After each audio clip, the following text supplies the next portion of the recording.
Good morning, children. Hope you all are well and good and safe. Children, in my last video, I have already discussed book exercises with you. Now, in this video, I will discuss question answers with you.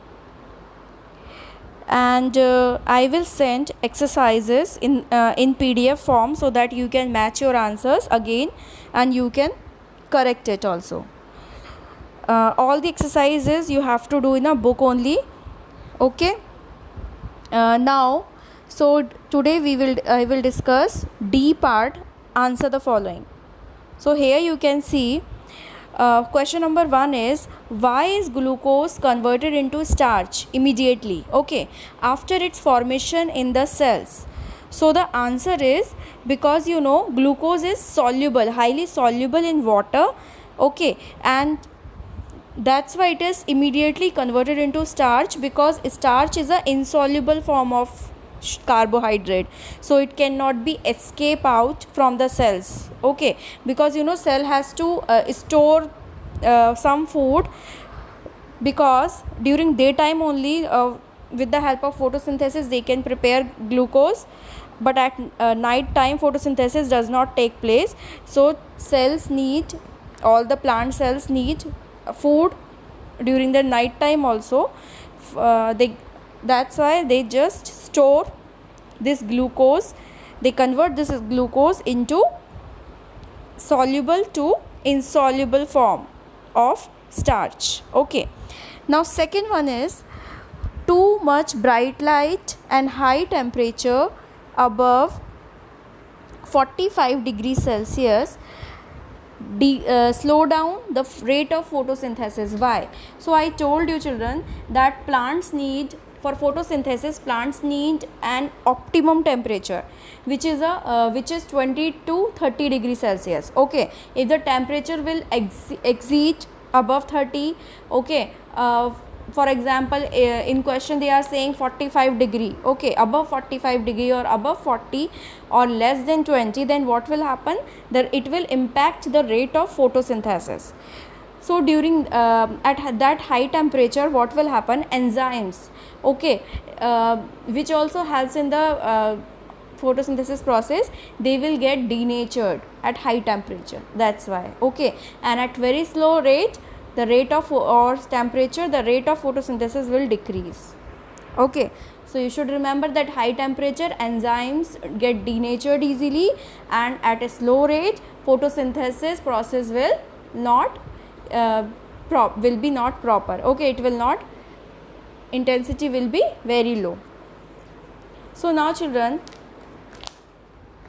third one is, what is the role of carbon dioxide and water in the process of photosynthesis? So you can see that carbon dioxide and water both are the very important factors or conditions, because without these two are the main raw material for photosynthesis, okay, and their concentration matters. If it will decrease, then also the rate of photosynthesis will decrease. So these two are very important for photosynthesis. Next one is, how do chlorophyll and sunlight affect photosynthesis? So chlorophyll is a pigment which is very important because it traps the light energy, okay, it traps the light energy and it will convert it into a chemical energy. So chlorophyll is very important, and even sunlight, okay, the duration, the intensity, the quality, all affect the rate of photosynthesis. So it should be optimum. Less light, it also slows down the rate of photosynthesis, and too much bright light also destroy the chlorophyll pigment, and it will hampers the rate of photosynthesis also. So optimum condition should be necessary, should be required for photosynthesis. Now children, why are green plants called autotrophs? So as I told you in my previous videos also, that green plants are called autotrophs because they are able to synthesize their food from water and carbon dioxide in the presence of sunlight with the help of chlorophyll pigment, which is present inside the chloroplast organelle of the leaf, okay. Now, what does photo represent in term photosynthesis? So, as we know, photo means light. Okay, photo means light and synthesis means to make or to combine. So, children, you should know these. There are very small questions they are asking in this chapter.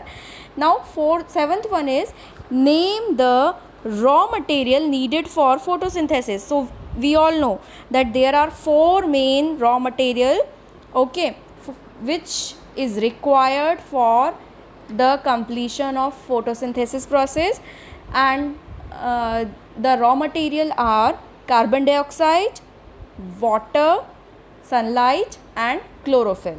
Okay, so plants get carbon dioxide from the air, from the atmosphere, they get water from the soil and sunlight from the sun, and chlorophyll which is present inside the green leaf. Okay, now children, next is they are saying write equation to represent the basics of photosynthesis. So children, in the page number 51 page number of your book, one equation is given, word equation is given, means in place of carbon dioxide they are using word carbon dioxide, they are not using CO2. Okay, so you can write in word form, you can write in chemical equation form. Okay, so I am just telling you here that what is the equation, chemical equation. Chemical equation is, I will send you also in when I will send the worksheet of question answers, I will send you the both word equation also, chemical equation also. Okay, so CO2 plus H2O in the presence of sunlight and chlorophyll, it will form glucose. The formula of glucose is C6H12O6 and plus O2. O2 is oxygen. So I will send you the balanced equation also, so don't worry. Okay, next question is, children, in this we have already discussed till 8. So the last question of this chapter is, which form is utilized by chlorophyll pigment, and in which form is this energy converted during the photosynthesis and stored in glucose? So first question, the first question is, which form of light is utilized by chlorophyll? So chlorophyll utilize the light energy. Okay, light energy from the sun they utilized, and then they converted in, chlorophyll pigment converted it into which form? Chemical energy form, and stored in glucose. They are asking the third part, stored in glucose. So they stored that chemical energy in the form of insoluble starch form. Okay, so this is the answer. Now children, in this video I am also going to discuss diagram based question, because this is bio subject and diagram based question is very important. Okay, so page number 58 you can turn and you can see page number 58, two diagram based question is given, H part, as you can see on the screen. Diagram based question, first one is, look at the picture of the leaf and answer the question, label the parts 1 to 4. So children, as I explained you in class 6, as we have already discussed the part of the or the structure of a leaf. Okay, I have explained you this thing. So first part you can see it is a midvein.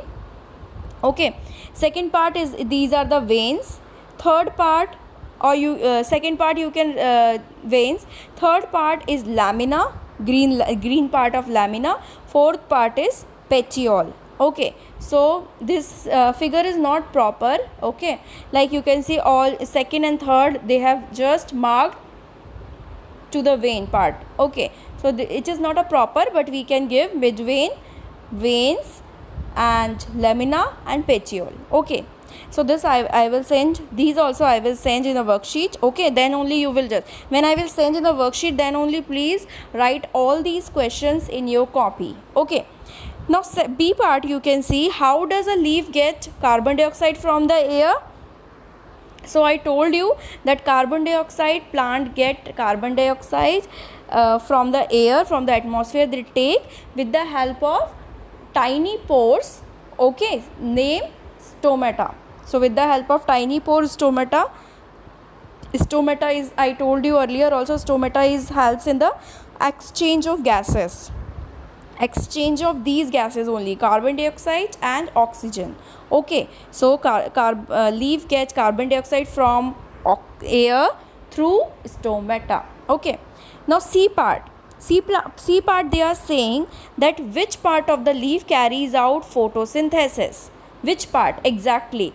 Now as you know, we have the kitchen. In that kitchen only we are making our food. Your mother is making food. Okay, same way plants, which part, which specific part? So they plants are having, this leaf is having chloroplast organelle, which is also called as kitchen of the cell, chloroplast. So the answer will be leaf carried out photosynthesis in the chloroplast organelle of the leaf. Okay, now question part 2, they are saying we have to draw and label the diagram of stomata, open and closed both.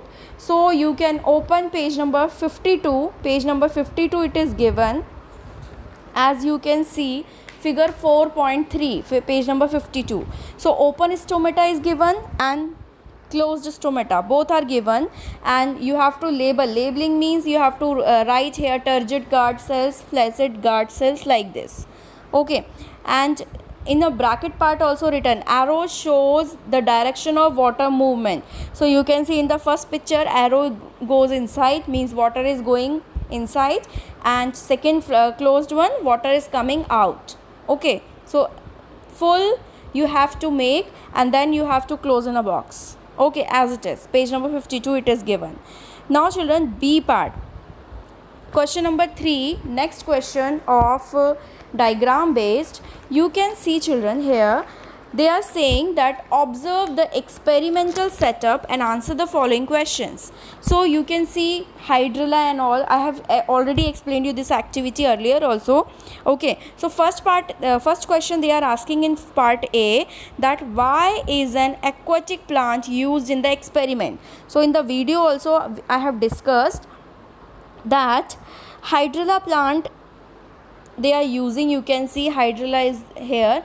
And why they are using the aquatic plant? Because you know, aquatic plant can easily grow well in water, because this setup, for this setup we have to keep the plant for few hours. Okay, for few hours we have to keep. So hydrilla plant, because it is an aquatic plant, so it can easily grow well. Okay, and it can easily complete the process of photosynthesis. Okay, it will give the good results. So we can see the high amount of oxygen gas when we will do this activity. Okay, so that's why, because aquatic plant can easily grow well in water and carried out photosynthesis in the presence of sunlight nicely or immediately. Okay, so we will get a good result.